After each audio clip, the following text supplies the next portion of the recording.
अस्सलाम वालेकुम, hi and hello and sports pulse में आप सबको खुशामदीद कहती हूँ। मुझे अनुज़ ज़हरा कहते हैं और मेरे साथ मौजूद हैं मुझे जरार मेहदी कहते हैं। कैसे हैं आप लोग? ठीक ठाक हैं?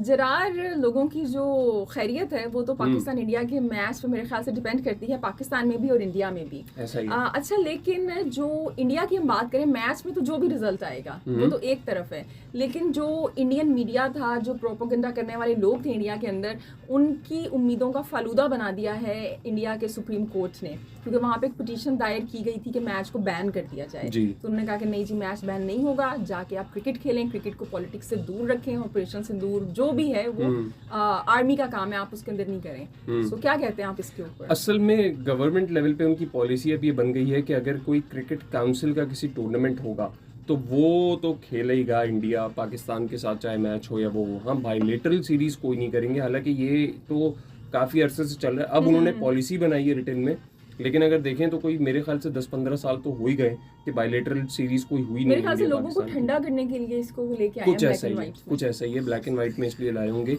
भाई। Cricket is sports, any sports is somewhat different, और स्पोर्ट्स में कहीं ना कहीं आपकी ये दूरियां कम भी हो सकती हैं अगर उसे सही तरीके से प्ले अलॉन्ग किया जाए स्पोर्ट को। लेकिन वही बात है ना कि एक जज्बातियात है दोनों तरफ। पाकिस्तान में कहीं कम नज़र आती है, इंडिया में ज़्यादा हो जाती है। मीडिया भी बहुत ज़्यादा उछालता है चीज़ों को। बट आप अगर सुप्रीम कोर्ट वगैरह जाओगे किसी भी मुल्क के, तो मुझे लगता है वहाँ से सेंसिबल डिसीजन ही आना चाहिए कोई। तो आपके ख्याल में ये बिल्कुल ठीक आया है और मजीद मेरे ख्याल से इसको अब टेंशन इसमें मजीद डालने की जरूरत नहीं है। देखिए, क्रिकेट को अगर जिंदा रखना है इंडिया में भी, पाकिस्तान में भी, या ओवरऑल वर्ल्ड में, बिकॉज ये जो बिग 3 या बिग 4 आप कह लें, जिसमें पाकिस्तान भी आता है, इंडिया भी आता है, ऑस्ट्रेलिया भी है, इंग्लैंड भी है, इन्हीं की वजह से क्रिकेट कहीं ना कहीं सर्वाइव कर रहा है। अब अगर उसमें भी ये हो जाएगा कि यार इंडिया बड़े इवेंट्स के अंदर भी पाकिस्तान से नहीं खेल रहा, कोई ऐसी सिचुएशन बन जाती है, तो फिर क्रिकेट का क्या होगा? वर्ल्ड कप में क्या पाकिस्तान इंडिया मैच नहीं खेलेंगे? तो वर्ल्ड कप में फिर पॉइंट्स कैसे दिए जाएंगे? फिर बाकी टीम्स का मतलब क्या एक होगा? लंबी बहस लंबी बहस करने आ का मकसद है, ये जाएगी। खत्म नहीं हो सकता, बिल्कुल नहीं हो ना सकती है। इसको फर्स्ट ना बनाए। नहीं। अच्छा जरार, और माइक हैसन ने कल प्रेस कॉन्फ्रेंस की हाँ जी, और बिल्कुल। उन्होंने कहा है कि जो नवाज हैं वो दुनिया के बेहतरीन स्पिनर हैं, दुनिया के बेहतरीन बॉलर हैं। अग्री करते हैं आप इससे? Bold statement, very bold statement. India में लोग बड़े परेशान हैं, वो कहते हैं ये क्या हो गया। भाई मैं खुद हिल गया ये स्टेटमेंट सुन के। ठीक है, उस बंदे ने हैट्रिक कर ली है और सब कुछ कर लिया है, बट दैट डजंट मीन कि आप एक परफॉर्मेंस के बेस के ऊपर या एकदम से किसी को आप बेस्ट बॉलर बना दो और बेस्ट स्पिनर का अवार्ड दे दो।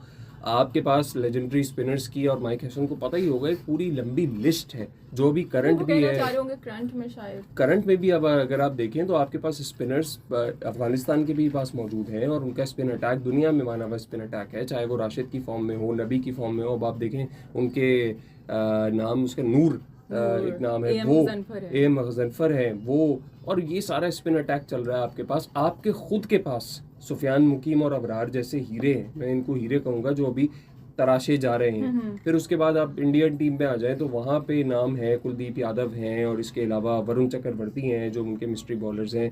तो अभी ये बात करना कि करंट के अंदर भी टॉप के बॉलर अगर मोहम्मद नवाज हैं, तो फिर आप सुफियान मुकीम और अबरार जो आपके पक्के स्पिनर हैं उनके बारे में क्या कहेंगे? और जबकि जो अश्विन है उन्होंने खुद इब्रार की काफी तारीफ की है, वो कह रहे हैं मतलब exactly he is a wicket taker spinner, और उसकी तारीफ होनी चाहिए। सुफियान मुकीम फिर एक यंग ब्लड है एज कम्पेयर टू अबरार, उसका एक्सपीरियंस और कम है, लेकिन वैरायटी लेके आता है, बिल्कुल लेके आते हैं। अब तो आप फिर एक ऑलराउंडर को कह रहे हैं कि ये दुनिया का सबसे अच्छा बॉलर है।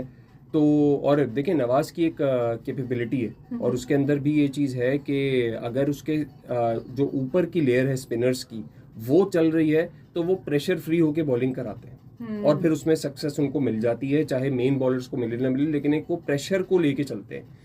अगर वो प्रेशर नहीं होगा, करते हैं वो बेसिकली जो मेन स्पिनर्स बनाते हैं। यस, बेस्ट बॉलर दुनिया का हो या कहीं का भी हो, या बॉलर या अच्छा प्लेयर वो होता है जो प्रेशर को एब्जॉर्ब करके उसमें परफॉर्म करे।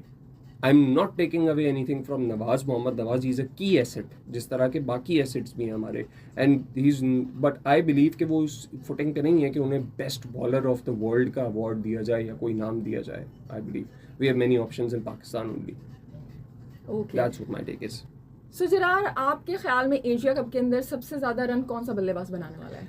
यार 2-3 बल्लेबाज आते हैं मेरे जहन में जो ये कर सकते हैं। अब उसमें आज के मैच के हिसाब से मोहम्मद हारिस भी एक कैंडिडेट बन गए, अगर उन्हें सही प्लेसमेंट पे खिलाया जाए। इतनी जल्दी मोहम्मद हारिस से उम्मीदें बांध ली? वेल, डिपेंड करता है। अगर इस पोजीशन पे उन्हें खिलाया जाए। और उसके बाद फिर अगर मैं कहूँगा तो इंडियन टीम में मुझे नज़र आ रहे हैं अभिषेक शर्मा और Hardik Pandya could be the one who is the lead score taker. तो ये 3 मुझे नाम नज़र आ रहे हैं।